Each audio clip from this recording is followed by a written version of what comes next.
delicious. Hello everybody and welcome to Ian's Kitchen, my kitchen, where together we're going to do some food magic and a little bit of alchemy. Now, today we're going to try a bread recipe, and if I'm completely honest with you, this was just a crazy harebrained idea I had from the herb oil making video where we had a lot of, herb puree and a little bit of leftover herb oil. So I thought to myself, how about we make some green focaccia bread which tastes like the herbs? In this case, well, in the video I made it from parsley, but I also had some leftover dill. So now this is parsley and dill. And since we're going to be serving it tonight for a party that I'm hosting with some shellfish, I thought, well, let's go all the way and make a green bread that tastes like dill, parsley, and some other good spices that can go well with fish and shellfish. So, wish me luck. We're going to start with 500 grams of durum flour. And this is not the 00 type. This is actually the one that's a little bit coarser because I want that coarseness in the bread. Then we've got some white flour, just normal flour. And what we need to do now is mix it a bit together in our mixing bowl while we add our famous herbs. And here I did something that I haven't tried before, but what does this remind you of? Does it remind you of a frothy beer, perhaps? Now, if you were to feel the temperature of this container, it's lukewarm. Oh, it's yeah. maybe as warm or just a little bit warmer than my own body temperature. And in here, we've got dill stalks, we've got parsley stalks, we've got quite a bit of garlic, we've got water, and we've also got our yeast, which, as you can see, is very much alive and kicking and doing its job, eating up, the nutrients in this and multiplying. Oh, and by the way, I did give it a little pinch of sugar, just so that the yeast had something to start eating up. So what we're going to do is we're going to put this in our flour, and that's going to replace the water.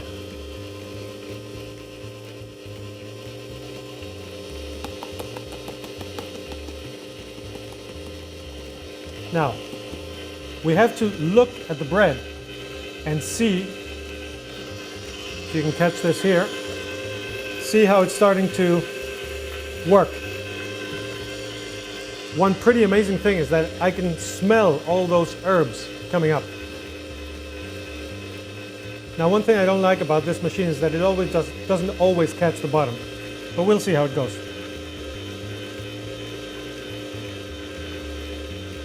Looks like we're going to be needing a little more water. It's good to take lukewarm water, because that's going to help the rising of the bread.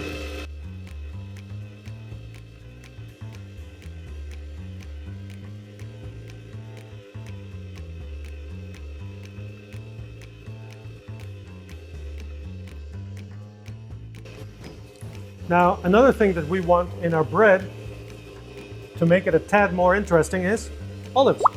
So I've got some olives, which are, they have some piquillo peppers in the middle instead of the seeds or the kernels. Olive seeds, kernels. I'll have to look that up. And They're called we just put that in the bread because we want it to be nicely mixed in. That's going to give a brininess to, a saltiness to it. So we don't need to add a lot of salt later on. Now, the reason the bread is kneading and the reason we need to add a little bit of salt after we've added our yeast is because the salt is going to activate the gluten in the bread, making it elastic, which is going to make it possible for the bread to rise later on. Salt is very, very important in that role. But we only add the salt later on because salt and yeast are antagonists. So if we were to add the salt and the yeast at the same time, the salt would kill the yeast. So just a little test here to see if we're getting into the bottom, which I can now see that we aren't. So I'm just lifting up the bread, turning it around so that we do get into the bottom, because I want all that flour to be mixed in so that we are getting the right consistency from the get-go. Now, it looks like we have a nice amount of water in here, which I really like. And when we start to work the dough, a magical thing is going to happen. That gluten is going to activate and it's going to start to become more and more elastic. Right now, as you can see, it's not very elastic, it breaks up and it's still a little bit wet. When the gluten activates, what's going to happen? It's going to suck up all that good water. So, let's put it there. Part 3. Let's go and wash my hands. So, for the bread and the gluten to really start activating, you have to knead it for about 15 minutes, 10 to 15 minutes. So I'll get back to you when 15 minutes have passed. See you in a bit.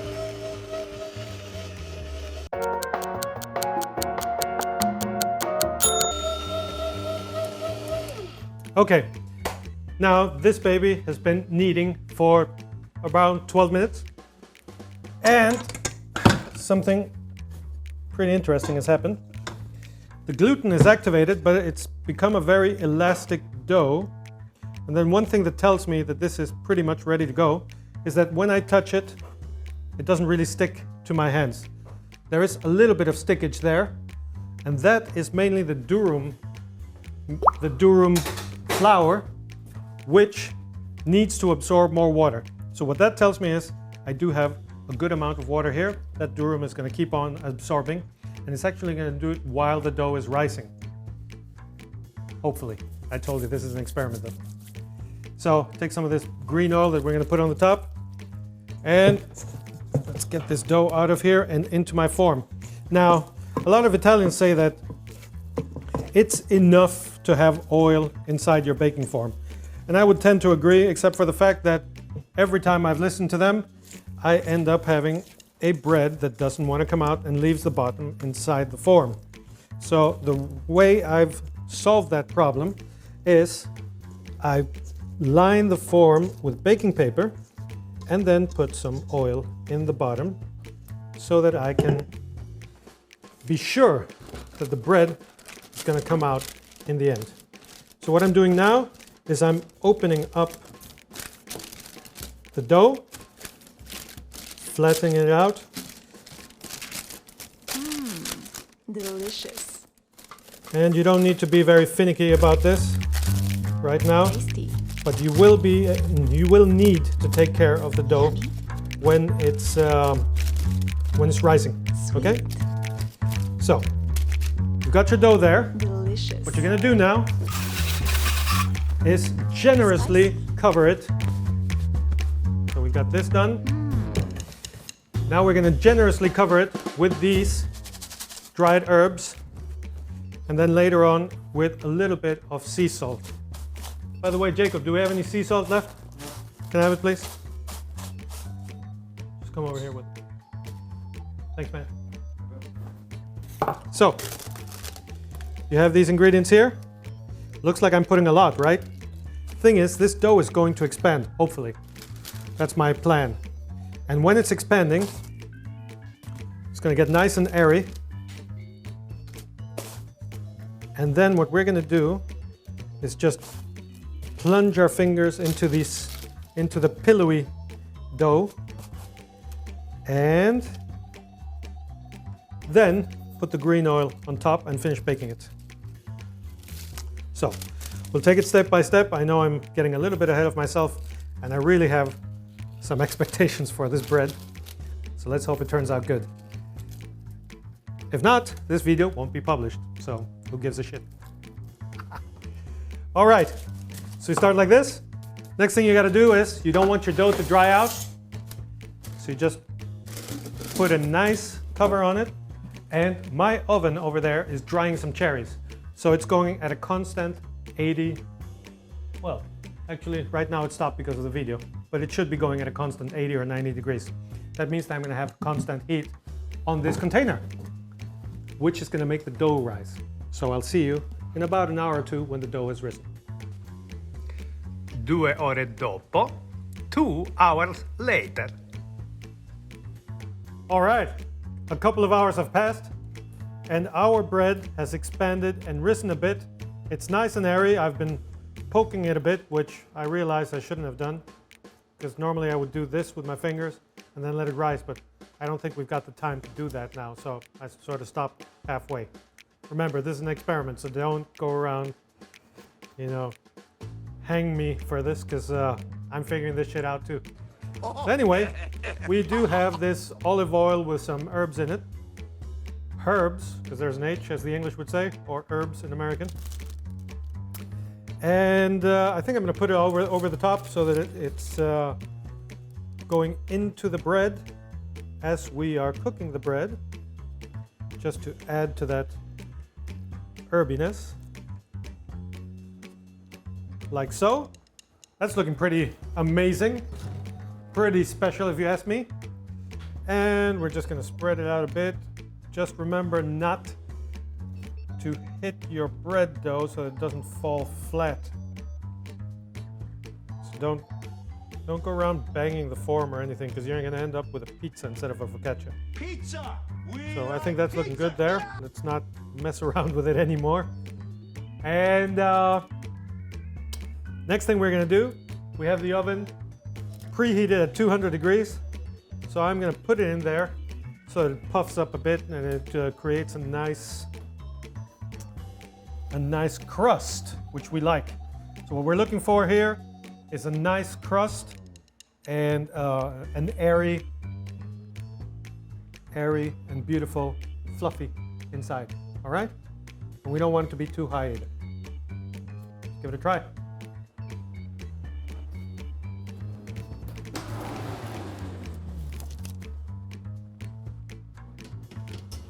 Now put it in nice and slow. Don't bang it around.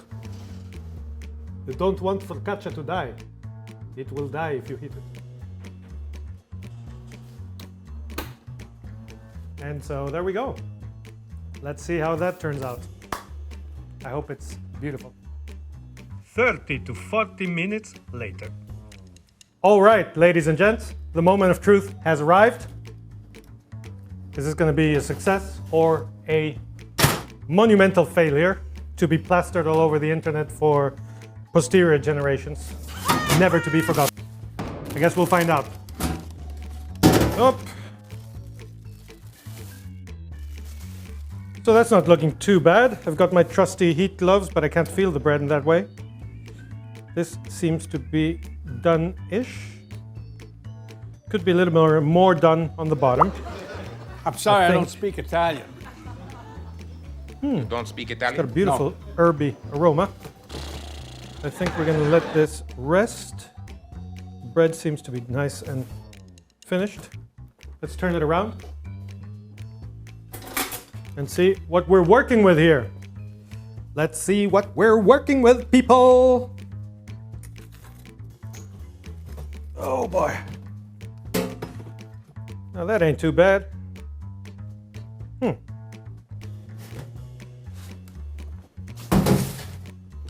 Now I'm just a little bit curious about what it looks like in the middle. So I'm just going to go right through the middle. I know you're supposed to let it rest, but I'm the impatient kind. Look at that. That's not bad at all. It smells a lot like parsley and dill too, plus all the herbs on top. You know what? Since this turned out pretty good aspect-wise, let's see what it looks like taste-wise. Probably gonna burn my tongue in there, but let's give it a try.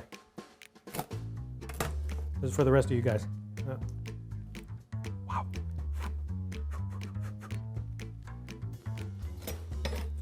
Let's leave it on the grate so it can cool off nicely.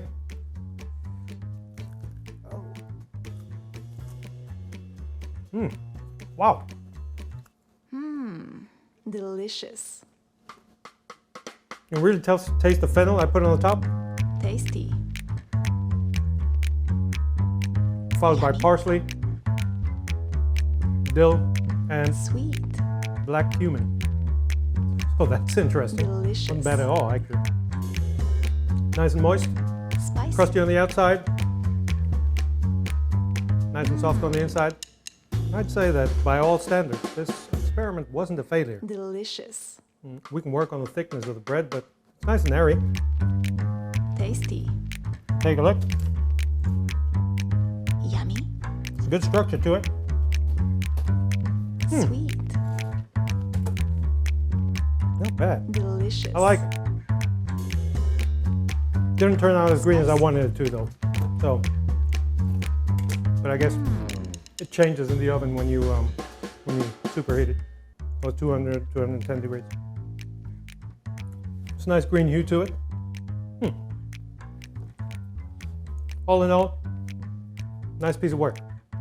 I'll pat myself on the back for it without sounding too conceited.